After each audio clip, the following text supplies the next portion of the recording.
Continue and shift our focus to something entirely different, and that has to do with power distribution and the challenge. Edet is the chairman, Power Sector Group, LCCI.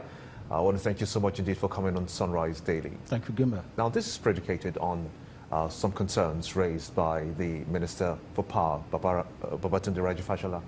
And he says that there's just this much, 2,000 megawatts of electricity that is just sitting there, and the discos are unable to transmit that to customers.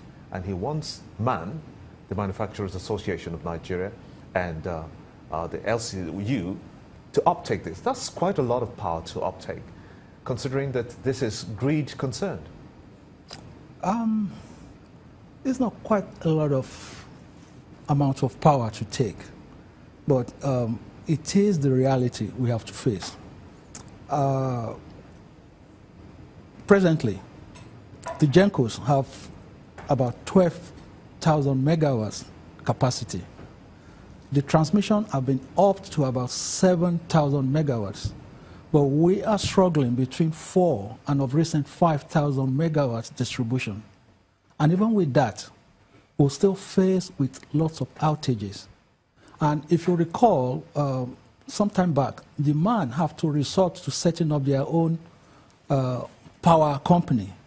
And this is an opportunity. There's the Manufacturers Association. Yes, the manufacturers, they set up their own power company. And this is an opportunity for us to be able to address this issue.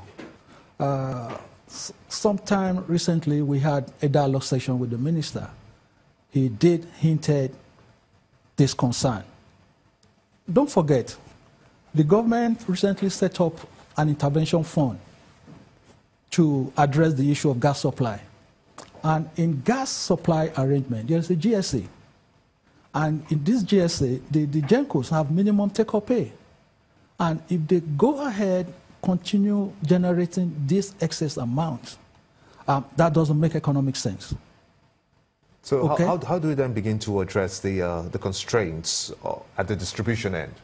Because you said we have that capacity for generation. Generation doesn't seem to be a problem. As a matter of fact, states can even begin to generate theirs. Yep. So how do we deal with the distribution end of this? That's one of the things the eligible customer will address.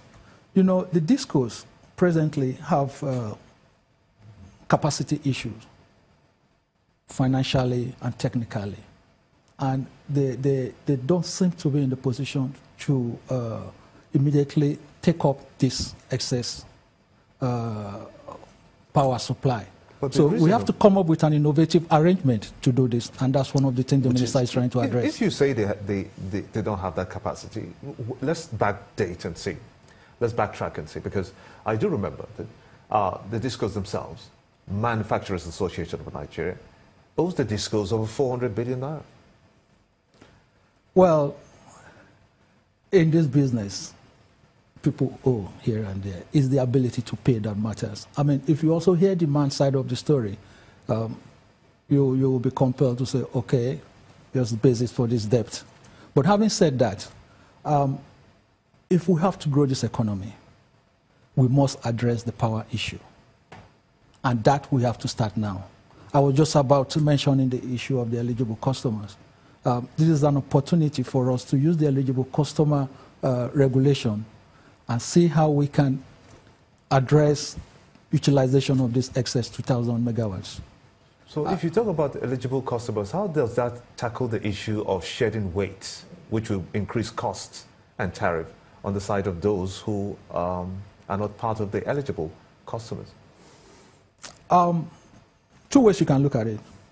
If you get an entity, say like the MAN, who are high consuming customers, to have alternative to the grid, there will now be some power to address the other customers.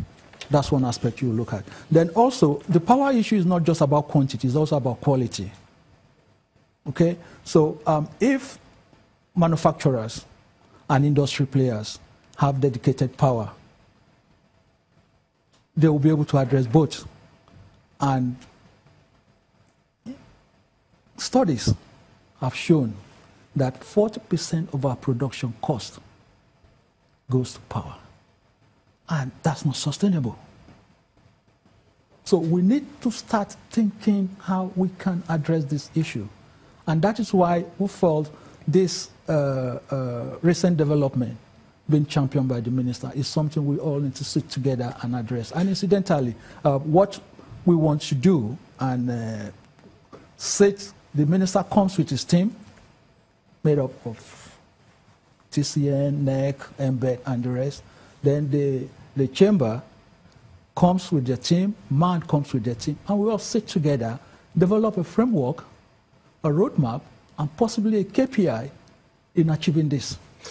Well, before we get to that point where the ministry and then the MAN and LCCI sits down to look at how to manage this excess 2,000 megawatts, because the truth is that if we're going by what the minister said about generation of power generation and transmission, then it means it will be increasing. We're still going to have more excesses coming up from that segment, hopefully, as we approach 10,000 megawatts. But let's go back a bit.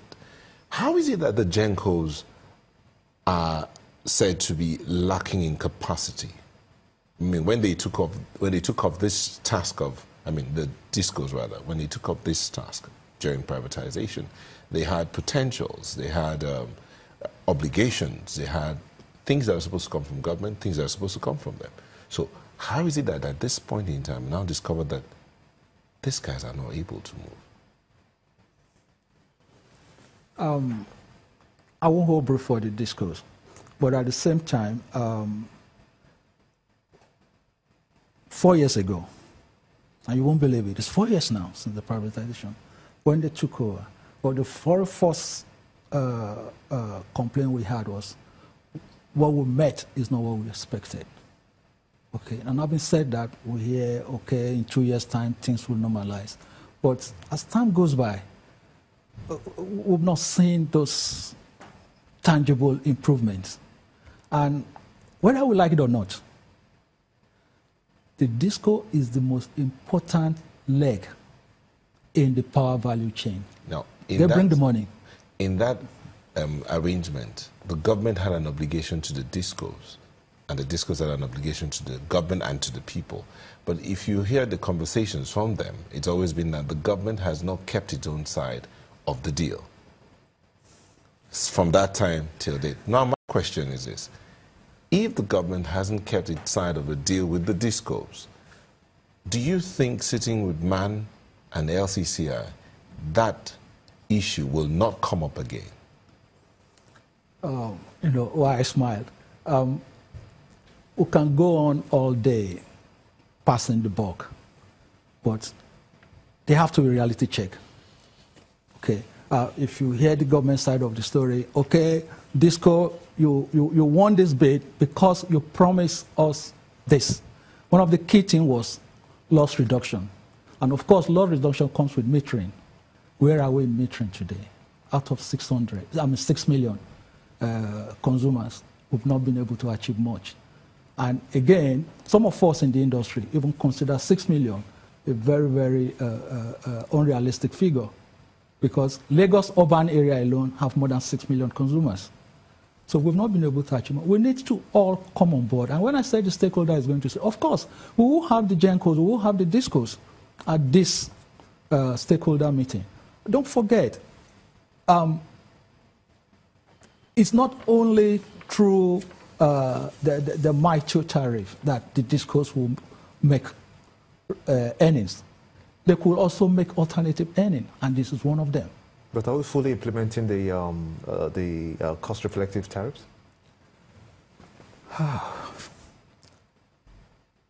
What is agreed generally is that the current tariff is not realistic.